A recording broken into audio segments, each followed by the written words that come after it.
All right. Hi, everyone.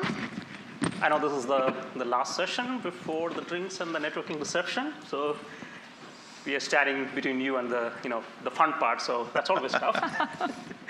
But we will try to make it as interactive as possible, and hopefully we will also try to hopefully we'll get a lot of engagement from the discussions as well. So here's what I was thinking of doing. We'll probably start a quick introduction to ourselves, and when we are doing that introduction, we'll also talk a little bit about the topic, right? What does ROI of AI in insurance means to us? So I'll probably start with myself. My name's Robin, and I'm the Chief Data and Analytics Officer for WeFox. Now, some of you may not be familiar with WeFox because we don't have a presence in UK. We are based in Berlin. We are one of the largest insurtechs in Europe. I joined the company in 2018. At that point of time, so we are a 6-year-old company. I joined the company in 2018. At that point of time, we are like 30 million in revenues and about 200 people. Last year, we had 330 million in revenues and about 1,200 people. So we've grown pretty well in the last 3 years. And we hopefully will triple our revenues this year. So very, very excited about where, the direction that we're going. But coming back to the topic anyway, so what does ROI of AI in insurance means to us? For us, it's an opportunity in terms of changing the underlying business model of insurance itself. You see, we talk a lot about what digitization means for insurance, and I've seen many examples here where we are improving our underwriting, using telematics. So there were some really good examples. But one of the things that always surprises us is that for an industry that's more than 150 years old, maybe older, we haven't changed our underlying business model, which is that of a risk compensation. So if you take a motor insurance, one of the things that you're doing is to make sure, or is the safety that should you get into an accident, you get enough compensation to repair or replace your car, right? But the fact remains that you don't want to get into that accident, right? Neither does the insurance company. They don't want you to get into that accident. So if this is something that neither the company nor the customer wants, why don't we start thinking from the perspective of how can we prevent it in the first place? So what we want to do with AI for WeFox is really change the underlying business model of insurance itself, where we go from a place of risk compensation to a place of risk prevention.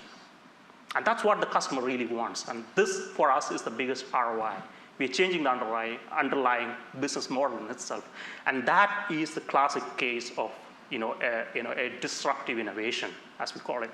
So that's what AI, especially ROI of insurance, AI in insurance means to us, and that's what we are really passionate about.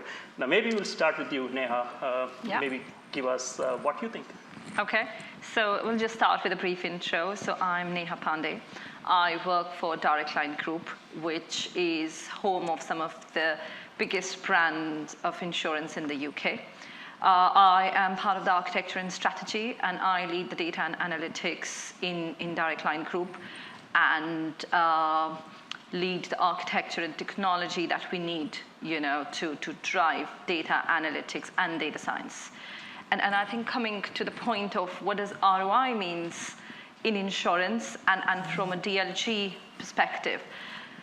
From our perspective, it's about that customer obsessiveness, the customer centricity, and how we exploit data, technology, and the disruptions that are coming in, all for the benefit of customer. At the end, we're in the business for the customer to make it simpler for them, and in many different ways. There isn't one single way I can say, but I'm sure during the conversation, those ways will come across. So it's all about understanding the customer needs, understanding what is required at different journey points that the customer interact with us, and how we continue to make it not just simpler, but cost effective as well. And that's the ROI back to the company for us. Thank Yep. you. I will go next. So hi, everyone. My name is Fiifi Arthur. I currently work for a company called Zego. We are a unicorn, and we are in the business of disrupting the insurance industry, specifically the commercial lines area. That's where we kind of do most of our work. So I think the topic we're talking about today, which is return on investment of AI within insurance, I guess the Zego approach is that we really want to really similar to what Neha was talking about with this customer focus or customer being at the centric point. We want to make sure that the policies or the products that we put out to market is fairly priced and also it meets the customer's need. And how we're doing this is making sure that data and AI is centric to that whole journey. So one of the things we look at is that are we pricing fairly for customers who only use the vehicles on an hourly basis? Let's say you're a delivery driver, you might have a monthly insurance policy, but you might not use your vehicle all the way throughout that month. You might only utilize it a couple of days a week or maybe once a week in a month. How do you get a policy that meets that need? How can we get data points that assess the risk of that particular policyholder to price fairly what that customer needs are? And that's what Zego is trying to do. So as we go on this journey, we'll talk a bit more about the insights and what that means for us. But here's a bit of introduction to what Zego sees within our products and how we use data and AI to solve that. Thank you. So we'll go a little deeper into some of those conversations, but I also wanted to say, if there's any question, we kind of like reserved about 10 minutes in the end for questions, but we don't want it to be a mechanical 10 minutes for question and answer. So if you have any questions, just show your hands or just holler, just in case I have bad eyesight. But we can take the questions right now. So we will start with. I'm very interested, Neha, when you said customer impact, right? So what does it mean? Right? What do we see as the biggest opportunities for customer impact or customer benefit in terms of AI and insurance? So I think before I move to opportunities, right, I think now AI in different shapes and form has been part of the industry for many years, right? We've been talking about digitization. We've been talking about automation. So they all relate to that customer experience of providing customers channels that they prefer at the time they prefer and through the modes they prefer. And that's about understanding the customer and also how our industry is changing. And in terms of opportunity, I think the next steps, which are also already in there, is moving towards that hyper-personalization and hyper-automation, where those journeys are actually personalized for the customer. So when a customer interacts with you, you are able to understand past interactions, their ongoing data points, to be able to recommend what is it that they're here for with minimal information that you need from them. Gone are the days when you had to fill forms and forms that would go to an underwriter, which will assess it in a very offline mode, and then you'll be, coming in with approved or a not approved or a approve or a decline decision. It's all real-time pricing, real-time underwriting, and you are really looking at multidimensional to make those underwriting decisions.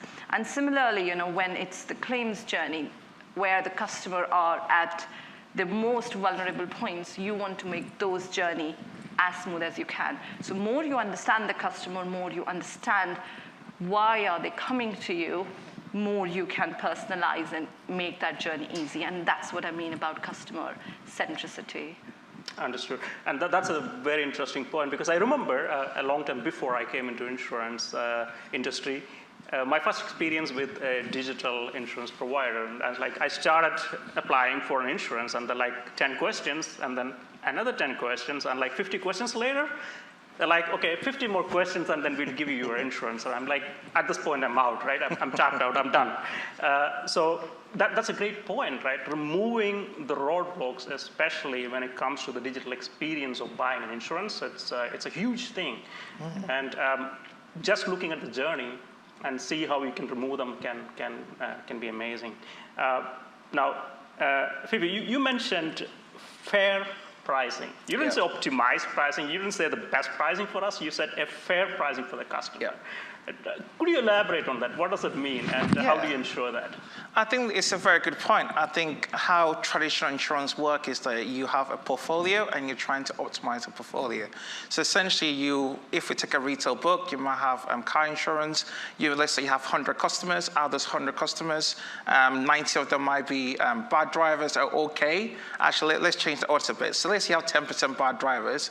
About 80% or 70% are like okay drivers, and you have the 10% that actually get a lot of claims. Now, these 10% that are getting lots of claims, they drive the book down for the rest of the whole population. So actually, the pricing is based on historical claims. That means that whether you're a good driver or bad driver or not, that's not taken into account in the pricing. But that is not fair from my perspective. Why should a good driver who drives really well see their premiums go up month by month or on an annual policy year by year for potentially bad drivers on the book? That should not be happening. And this is where Zego comes into place. We're using telematics data to really ensure that how people drive and how good a driver they are is utilizing the pricing. So whether you're a good driver, you should see a reduction in your price. If you're a bad driver, I mean, you might not be willing to share your data with us, but that's how we ensure the fair pricing is going out to all our customers. So that's our value proposition that we put onto the market. Thank you.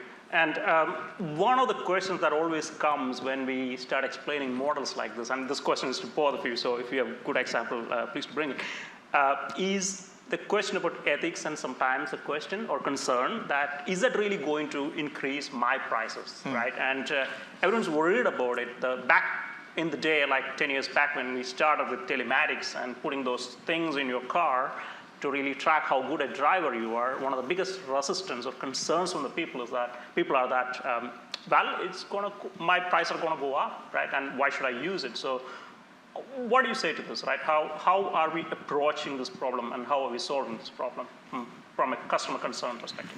So if I go first, right, I think it's a mindset change as well, right? It's also about driving the right behavior.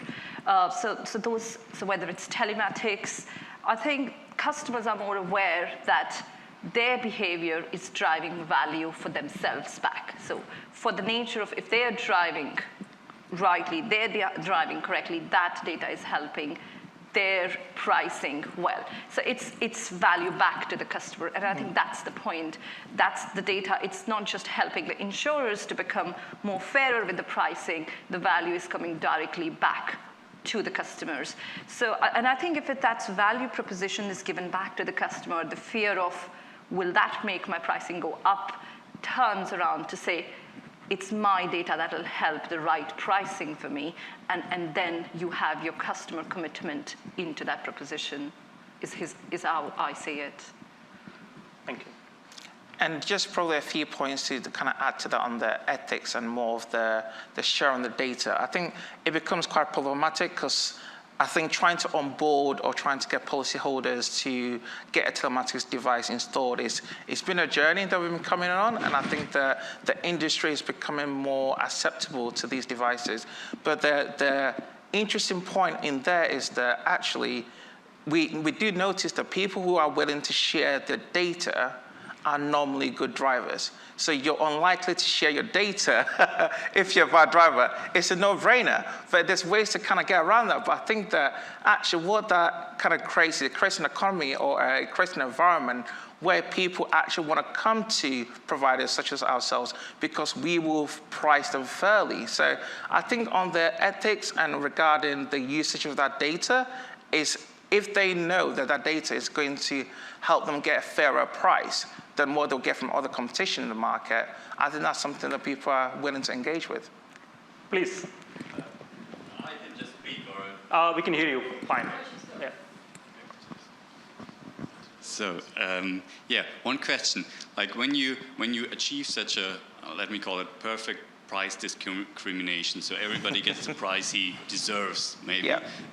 You will probably end up with a bottom part of the population that is simply uninsurable, because they're just such bad drivers. Maybe they're not even able to change that you just cannot insure them. And well, is that a problem you thought about? A problem you came up with a solution, or maybe you just say, well, that's their fault.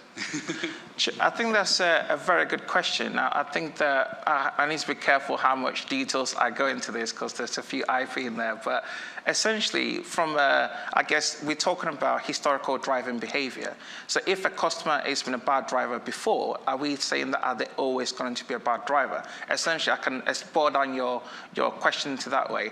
And I think that how you might look at that is actually what time period of driving do you use to price the insurance product?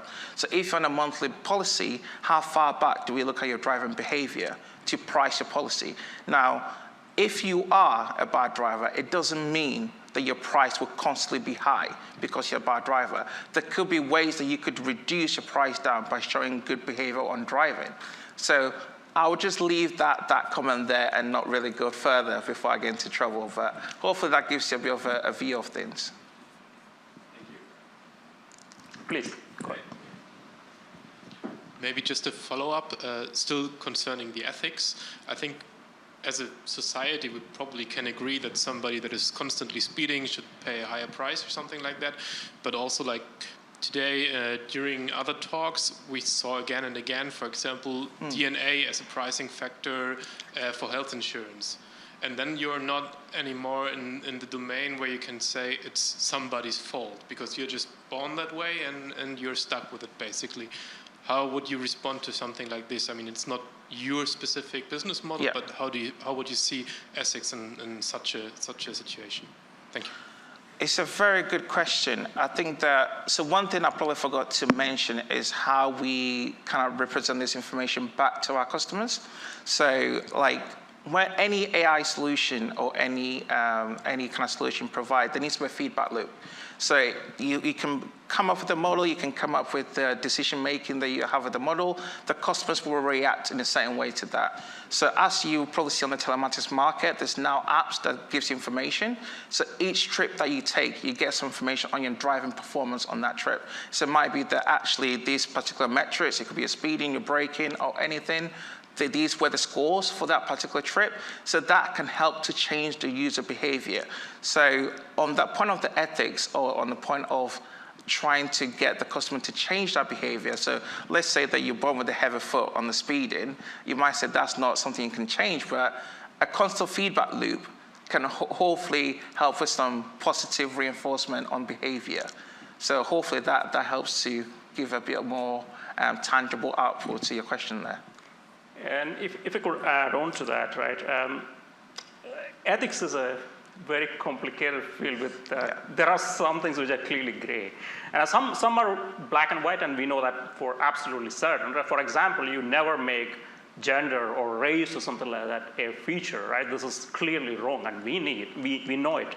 But what about some of the other things, including behavioral characteristics, right? So where do we draw the line? It's a little bit difficult. I mean, it's not just a technical question, it's an ethical question. And sometimes, as with everything else, ethical questions sometimes have no clear-cut answers. It's kind of like a gray area. So we do get into a little bit of trouble in terms of, we didn't want this to be a technical decision. This is definitely, at least, it's something that I think about as part of my role.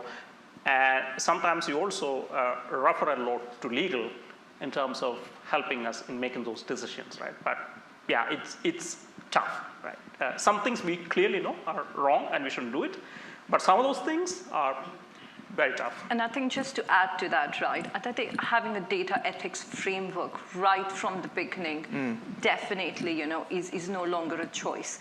Every single time you're acquiring data, you're dealing with customer data, understanding what the ethical position of that is, the impact back to the customer, and how that's being dealt with. So wrapping that data ethics framework around, making that part of your data strategy, making that part of your data science strategy, got to be as a minimum. And like you said, that's where some of these questions either get answered in black and white, or when you know the areas that are in gray, you deal with your privacy team or with your legal team to understand the implications of that.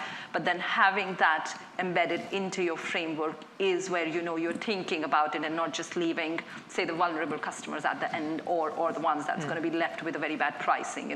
You are thinking all of those up front. Go ahead. Yeah, thank you. I just wanted to find out about the telematics, like the bad behavior or the good behavior using the telematics. Do you think the telematics is itself very biased? Because your driving is complex, as we all know, and you are basing decisions on one facet of driving, and we have other numerous facets like road conditions, road type, weather conditions, time pressure from employees, and all those other facets. For example, if a driver is driving in a freeway and with no traffic congestion, you don't expect him to be driving slow. Or if a driver is in high traffic congestion, there's a high probability that he's going to do maybe a lot of harsh braking. So how is your company taking into consideration these different facets, or how do you inject this uncertainty or this further bias from the data source itself in predicting, or I would say predicting driving risk instead of just saying, I think it's a very good question, and I'll probably start by answering that by starting with the journey of how pricing kind of came about. So I guess generally in pricing, what we're trying to do is ascertain the risk of the policy. That anyone who works in insurance kind of knows that. And I guess the key things we do by that is the information that we get from the previous claims and the policy data. That is almost your first training set data you have of building any model. And as the industry is kind of moved, and as we become more data-driven, and as we are trying to, because the whole idea behind this talk is about finding, or this discussion is about finding a return on investment in AI. So from an insurance perspective, we want to reduce our indemnity cost on claims. So what information can we get that gives us a fuller picture of this risk we're writing? And I think your question is about actually telematics data is just one view of this particular policyholder, and I completely agree with that. I think telematics isn't just the only medium data source we use in our pricing. It is a data source that can be quite influential, but it is not the only data sources. There's various other data sources that are enrichment factors that gives us a fuller picture of the risk that we're writing. So hopefully that helps to give it a bit of context and answer to your question. Great. Maybe we can move fields a little bit because we are, I guess, still at P&C. Insurance is a much larger industry. So maybe let's look at life or health or some other aspects. Maybe Neha, you could help us, right? So how about life or health or other areas, and where do you see opportunities in terms of AI? Yeah, so currently, I mean, like as part of Direct Line Group, which is mostly focused on PL and commercial, but looking beyond. So I think we have to start looking at how the whole AI world is changing, right? The cognitive technology is changing. You're looking at surgical robots now, right, performing, and or whether in the farming industries. So I think on the health side, these really start entering and providing you new data points. You have a whole lifestyle of a customer that is available to you from various, whether it's the social feeds, whether it's the subscriptions they have, and with open banking coming across, the data explosion is just there. And that's where AI essentially brings that ROI, because with that data explosion, AI helps you to understand, bring together that data at the speed and at scale that you want. Now, whether that's health insurance or other insurance, I think that gives you your product innovations, your dynamic pricing, or the claims mapping. And I think you could be looking at other insurance industry, but it's all about how you start collecting and integrating those together to build that view.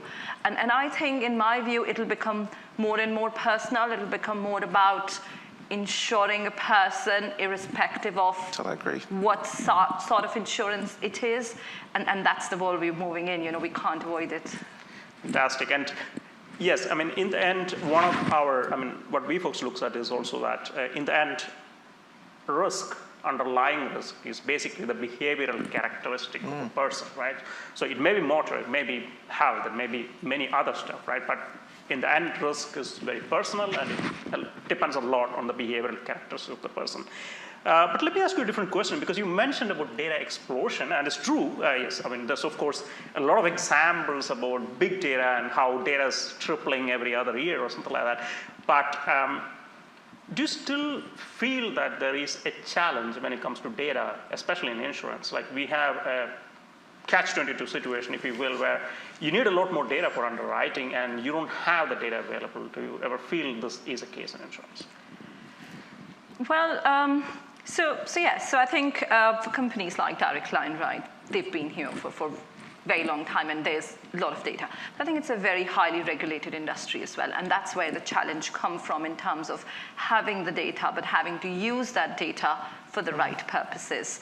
And I think constantly, like you said, telematics itself delivers so many data points. The cars are connected. The cars itself, are providing car health checks, etc. We were still not there, with smart motorways, etc. That'll help some of the problems. but then, yes. So I think the challenge is becoming more and more about ensuring that the data stays relevant. Because, like you said, how a person was driving 5 years ago may not be relevant today. So we have to ensure that we keep the data relevant, we keep the data enriched, and I think that's a really challenge on how do we keep up at scale with that while keeping the costs down. Because you could start exploring every sort of data, but you have to keep the costs down, because that's where you can deliver value back to the customer.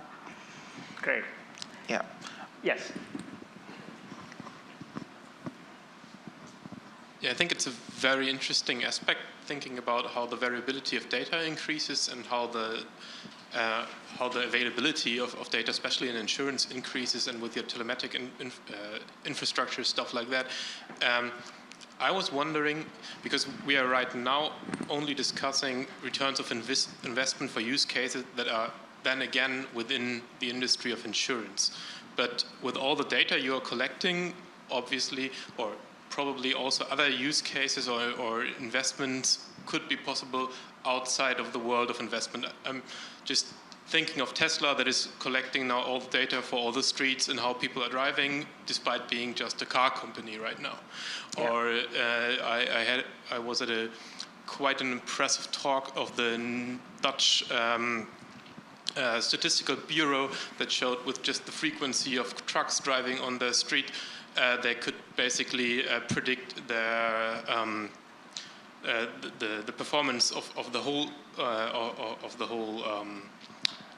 country, basically the economy of the whole country, at a degree of 95% R squared or something like that. So what I'm trying to say is, even though you're collecting data now for insurance, are you also thinking about using that data that you're now collecting for use cases outside of insurance?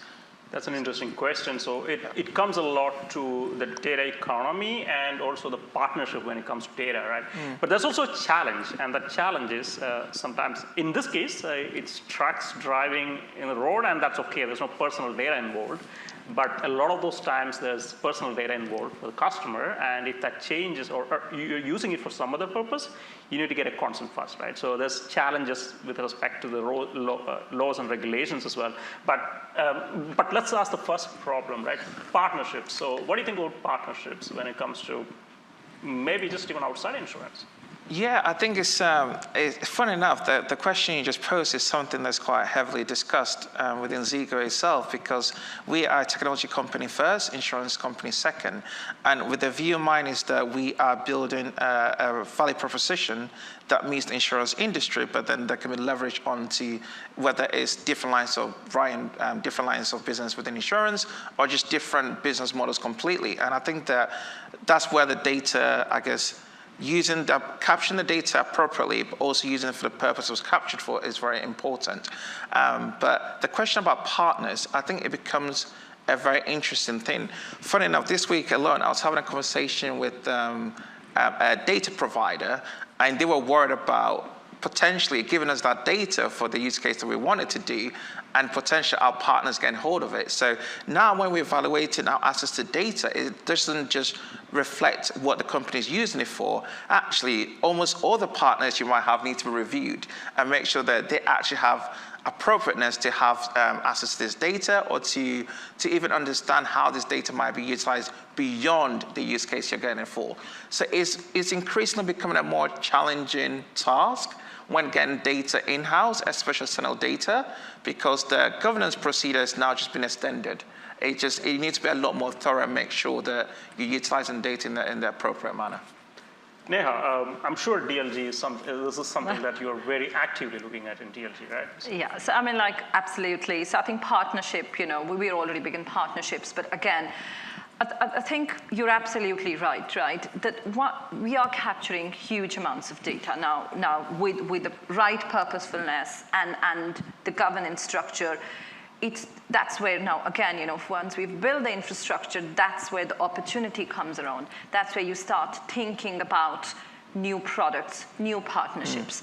And I think some of the partnerships are really key because, like you said, you're a technology-based company.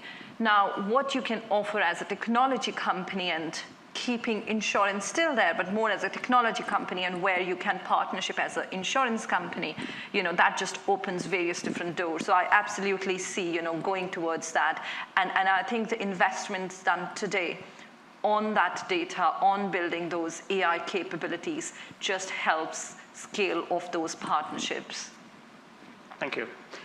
And started thinking about partnerships.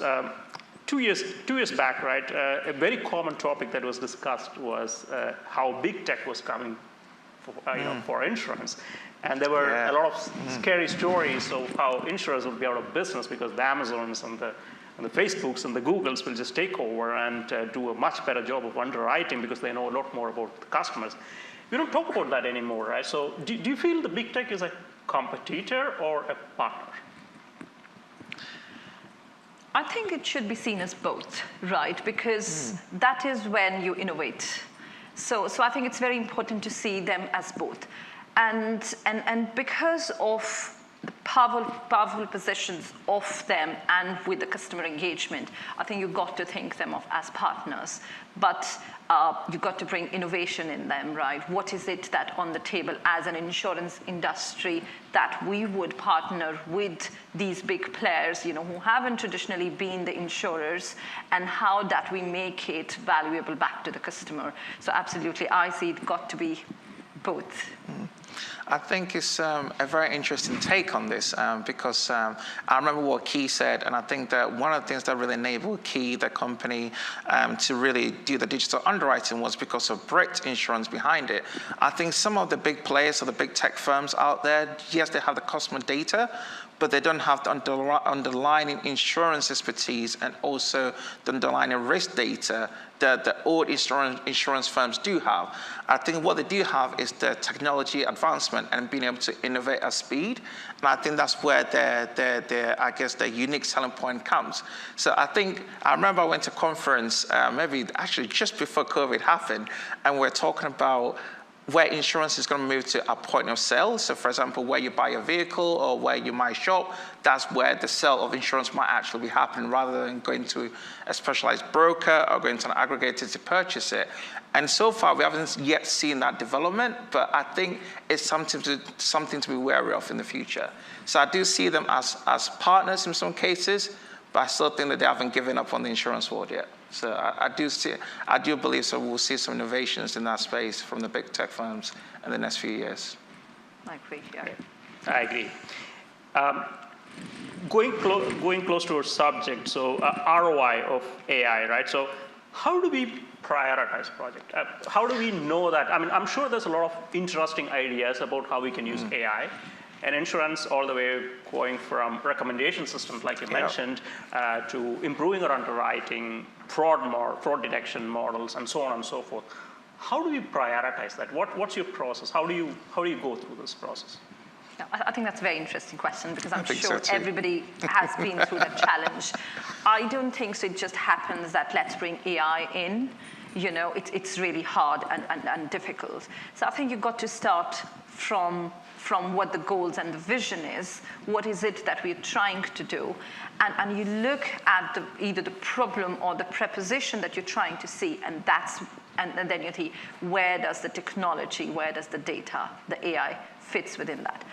And I think for the initial, for the companies, who are stepping into that, I think the prioritization becomes very important because you need to understand those initial use cases, the POCs that you can roll on to initially actually prove the value of that, then you start to scale. And once you've invested and built that infrastructure, then it becomes around how do you actually start to drawing value out of it. And the priority comes from how agile you can be, what are the quick wins you can do, but keeping your strategic goals in mind and taking those steps around it. So I think it starts from what is the business case, what's the business vision around it, and then you overlay that with your technology and your AI investments in. If you only look at it from a technology and an AI angle without the business goals, then I think you'll miss the trick. Thank you, Neha. Definitely. Yeah, I totally agree with everything Neha has just said. I remember before I came to insurance, I used to work in consulting. And I remember my first gig in insurance, I remember going to a stakeholder and starting having conversations. And I assumed that by them telling me the problem they're trying to solve, that they had thought through everything. And that was definitely not the case. So I learned very quickly that building solutions without thinking through of how it's going to be implemented from a business perspective can actually leave a lot of hanging fruits where you actually don't get quick wins and you don't see the return on investment. So since that learned from my experience, this is a principle I always try and apply, which is always understand how a model or a solution will be implemented to the customer. I know it sounds very simple and it sounds straightforward, we should all know this, but actually doing it. So every use case now, before we even start talking about what model or how it's going to be implemented, what cloud solution do we need, what data we need, first off, I'll try to understand how does this model impact the customer? What is the process of putting this into production and how will it be utilized? When that answer has been answered, when that question has been answered, and you can then start to understand what benefit is going to be derived, or whether all the key players or key things which are necessary to see the success of that project are there. Because many times we take on a project, we scope it out, we do all the technical analysis. Yes, we can deliver it, we've got the data, awesome. But how does it run in production? How does it work with the existing processes in place? How does it impact the final customer? What is it driving, top line or bottom line? So these are some of the questions that I try and answer or answer for each project before undertaking it. So that's some of my painful lessons learned. Yeah. Thank you. And if I could add to that, I think within that question, we must also answer how we're going to measure it. Yeah. Because, more of the time you just say, this is what we need to do, but then you forget to answer how you're going to measure the impact of that model. And that's what, going back to that feedback point of how we're going to get the feedback, the monitoring of whether it's a model or a solution in. And once that vision is set, then underpinning, what the technology and the other components becomes easier. Great. And I know that there's some data scientists in here because I heard a very detailed question about outfitting and creating boots and machines and stuff like that. So if you're a data scientist and if you want to pitch a great idea that you have to the executive team and really get investment into that idea, how do you approach it? How do you go about this pitch? Okay, so I think if I was the data scientist, I think it would really depend upon the organization you're in, or and there could be multiple routes. You could have an innovation pathway within your company, through which there is, an innovation framework that helps you prove that idea on a very particular problem with some data sets and actually, display the outcomes of that before it becomes. And I think usually, if I was a data scientist, I would pick up a very particular use case, have a framework in terms of, what data is needed? Do we already have that data? What's the investment needed for it? What's going to be the outcome of it, the timeline behind it? And then do some preliminary work around the models and start sharing that output. Within my own career, I've worked on very similar proposition where the whole business proposition was based on a model output, going from the historic general, GLMs, etc., moving into some new machine learning models. And the proposition was all based on doing an exercise, proving in terms of how pricing can vary, how the output of that can vary, and then building a business case out of, if we were to risk it differently, the segmentation of customer could be done differently, what it could mean for a business. It started from a very POC-based exercise. In terms of investment, I think that can be a challenge, especially when you are trying to do 100 things at a time. So finding a sponsor could be a challenge, but if you can actually, help the organization see the value you're going to bring and ask and be very clear and articulative about what sort of investment it is. It's a, 2 months period, 3 months things, or whatever it may be, then I think you can have a sponsor behind you. Thank you. Fiifi? Yeah, I've got actually a real example that happened that I'm going to talk about. So this was in a previous company I worked for. One of the particularly the claims executive, wanted to start a new project, and he had unstructured data. So as we know in claims process, a lot of it is just manual handling of data. You get lots of forms about the reports about accidents and so many different data sets that are very useful, but they're just not in a structured format that can be utilized. This exec wanted to really start utilizing this data, and he started engaging with the third-party company to do this. And I was wondering, you have a data scientist team in your company. This should be the first people you speak to about this, but that did not happen. So I quickly caught wind of this, and I was like, this is a project I want my team to do. So we kicked off a 2 weeks POC. We got the data sets from one of the heads of damage. We got the data required, which managed to turn something around within 2 weeks that actually outperformed what the third party was going to do. We pitched it to the exec. We said that this is just a POC. These are the benefits it's going to drive. This is what we've been able to do with a simple model within a week. If we had more time, this is the accuracy we're looking to expect. This is the investment required, and this will be your return over X number of years. So on this particular case, like the use case was already there. I guess what the exec didn't quite have was how it would get implemented, and we were able to fill that gap. And how we were able to also extend that further was work with the internal, finance team to be able to really quantify the benefits that would derive from this use case. So all that went into a business proposal that went to the exec. Actually, I got to present this to the CEO, and it went all the way to the board and got approval from it, and we actually delivered that project. So, and the great thing about this was that this spearheaded lots of different other initiatives, because suddenly they were aware of the data science team, suddenly they were aware of our capabilities, and I think what really worked was we were able to demonstrate the value of the projects that we're going to do. But I think it all started with small POCs, similar to what Neha has said, but almost quantifying this is what the POC or the MVP stage 1 is going to deliver, and what are the future developments going to deliver in terms of accuracy and benefits to the company. So that's how I approached it. Thank you. I guess we just have a minute left before I go to my final question. Anything further from anybody in the audience? Yes, I see your question. Go ahead. Thank you. Talking about how do we make money with all those spearheading use cases? What I've seen or saw in many insurance companies that they all have some sort of data lab by now, and they have a few data scientists, and they have a churn model somewhere, and but nothing really pays. Like, they spend a lot of money on infrastructure, they spend a lot of money on people, but the bottom line is they don't really sell more insurance policies because of it, and they don't really save costs. I mean, one big hope is you can outsource the entire support system, like customer support, into data science stuff, and it's a bit of a black pill actually for many companies, that the expectations were high, and there's not that much benefit coming in, or it's more or less. I think it's a very good point, and I think I'm willing to start on this. And I think that was kind of the journey I've been on as I came into insurance.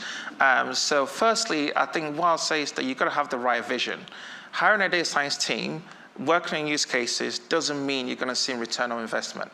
That's the first point. So you've got to really understand what are you doing, and something to what we talked about earlier, which is about really understanding what are you doing, how would it be implemented, and how is it going to benefit the end user? Because without that in place, you can spend a lot of time building models that really go nowhere. And I coined that as having fun, because data scientists really enjoy building models. I've got one of my data scientists in the back there, Mark, and he loves building models. But it's all about how you get the impact at the end. So I think that's the first one. Have the vision, really understand what you're doing. But I think I agree with you. I think AI and data science have been quite heavily talked about, yet the actual return on investment has not met expectations of a lot of execs. And I think that sometimes to get use cases kind of signed off, people might have overestimated a lot of the benefits. But I think you also got to understand the dynamics of insurance. Some claims use cases, particularly fraud, takes about 2 years to see the return.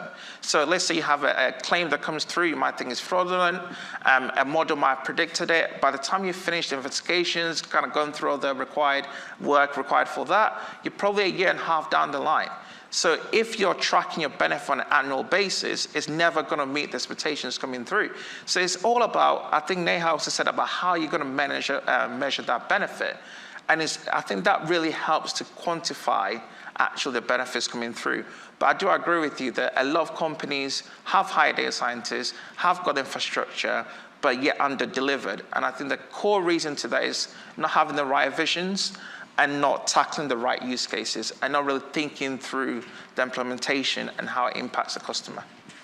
Okay, I know we are all the time, but I just leave you with one last thought. The answer to that question, just like Fiifi mentioned, is in what you mentioned, right? So what they think is this is a standard model that I heard about, so let me just go and create it, rather than thinking about the impact or what's the real challenge the customer or the company is facing, right? Maybe policy lapses are not even the problem that they want to solve, right? They want to solve some other problem. So we look at the easiest problem to solve from the availability data perspective instead of really thinking what is the biggest business case the company wants to solve. So that could be the trick, right?